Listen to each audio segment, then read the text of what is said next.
সম্মানিত দিনী ভাই বোন, এই আলোচনার শেষ কথাটি কুল্লুল্লাহ মিন নাবাতা মিনাস সামতি কানাতে নার আওলা বিহি। যাকাত দেওয়া হয়নি এমন সম্পদ খেয়ে বাঁচে যারা, তারা জাহান্নামে যাবে। এমন সম্পদের গোস্ত যেটা বাড়ে গায়ে, ছেলে মেয়ে আপনার আপনার স্ত্রীর সবার, সেটুকু হলো জাহান্নামের গোস্ত, জাহান্নামের অংশ। যে অংশ অবৈধ পয়সা দিয়ে বাড়ে সেটা জাহান্নামে যাবে। তা আমার ছেলে আমার মেয়ে আমার ওই সম্পদ খায় যে সম্পদে যাকাত দেওয়া হয়নি, চলে। 25টি উট হলে একটি উটের বাচ্চা যাকাত দিতে হয়। 30টি গরু হলে একটি গরু যাকাত দিতে হয়। 40টি ছাগল হলে একটি ছাগল যাকাত দিতে হয়। 7.5 ভরি স্বর্ণ হলে বাজার বিক্রি মূল্য জিজ্ঞাসা করে, বিক্রি মূল্য আপনার স্ত্রীর, আপনার মেয়ের আছে, আপনার মেয়ে আপনার সাথে আছে, তো আপনারই, আপনার স্ত্রী আপনার মেয়ের সব মিলে যেটা ব্যবহার গায়ে গলায় হাতে আছে, সব মিলে যেটা জমা আছে, সব মিলে যদি 7.5 ভরি হয়, বাজারে জিজ্ঞাসা করতে হবে বিক্রি মূল্য কত, হিসাব করে শতকরা 2.5 টাকা যাকাত দিতে হবে, দিতেই হবে। 52.5 তোলা রূপা, 52.5 তোলা রূপা হলে বাজার মূল্য জিজ্ঞাসা করে শতকরা 2.5 টাকা যাকাত দিতে হবে। 52.5 তোলা রূপা, 52.5 তোলা রূপা হলে বাজার মূল্য জিজ্ঞাসা করে শতকরা 2.5 টাকা যাকাত দিতে হবে। পরের অংশ খুব জরুরি অংশ, ব্যবসামূলক যত জমি কিনা আছে আপনাদের, যে সময়ের গতিতে বিক্রি করে দেব, আপনি ল্যান্ড ব্যবসায়ী, এখন বাজারে হিসাব করতে হবে এই জমির দাম কত, সব জমির দাম হিসাব করে স্বর্ণ হিসাবে আর না হলে রূপার হিসাবে শতকরা 2.5 টাকা যাকাত দিতে হবে। আবার বলি, যত সম্পদ আছে ব্যবসায়ী সম্পদ, এটুকু কিনেছেন বাড়ি করার জন্য, এটা লাগবে না। আপনি ল্যান্ড ব্যবসায়ী, আপনি কিনে রেখেছেন, সময়ের গতিতে বিক্রি করবেন, এইটা আপনাকে ভালো করে মনে রাখতে হবে। আপনি শোরুম আছে গাড়ি, এখন আপনাকে যাকাত দিতে হবে। কতটি গাড়ি আছে? 5টা গাড়ি আছে, ব্যবহার করেন, তা যাকাত দিতে হবে। যদি আমি বুঝাতে না পারি তাহলে আবারও পরে বলবো।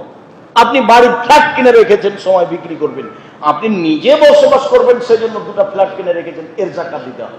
আপনি ফ্ল্যাটেরই ব্যবসা করেন, রিয়েল এস্টেট ব্যবসা আপনার, তাহলে আপনাকে এখন এর কত টাকা লাগতে পারে এই হিসাব করে স্বর্ণের হিসাবে, মানে প্রায় 3.5 লাখ টাকা, 7.5 ভরি স্বর্ণ বা তার চেয়ে বেশি, 7.5 ভরি স্বর্ণ বিক্রি মূল্য কত আছে, তো ওটা দেখে যদি টাকা আপনার অত হয়, শতকরা 2.5 টাকা যাকাত দিবেন। আর যদি রূপার হিসাবে আসেন ভালো হবে, ফকির মিসকিন একটু বেশি পাবে, সেইটা প্রায় লাখখানেক।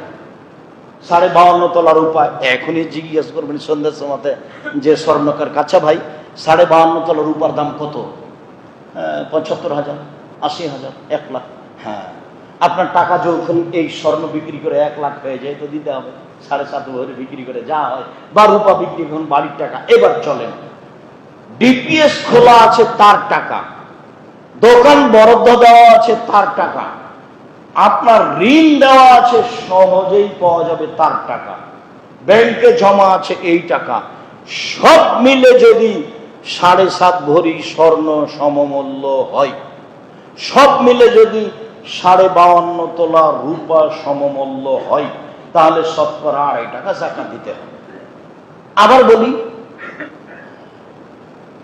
ডিপিএস খোলা আছে, ব্যাংকে টাকা আছে, ঋণ দেওয়া আছে পাওয়া যাবে, দোকান বরাদ্দ দেওয়া আছে, তো সব মিলে যোগ করেন।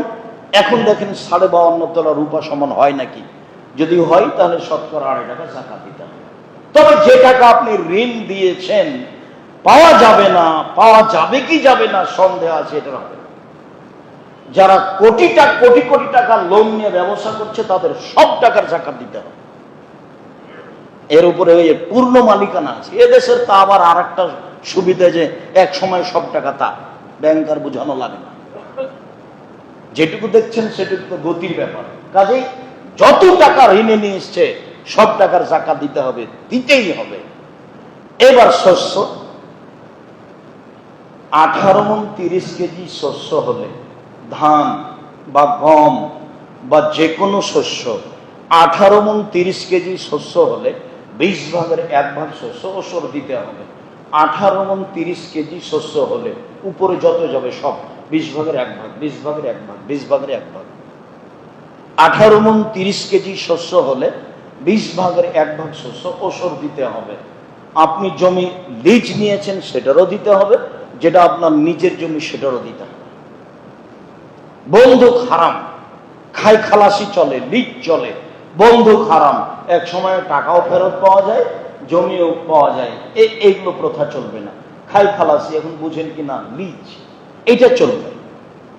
তো এর যেটা শস্য হয়েছে সেই শস্যর ওসর দিতে হবে।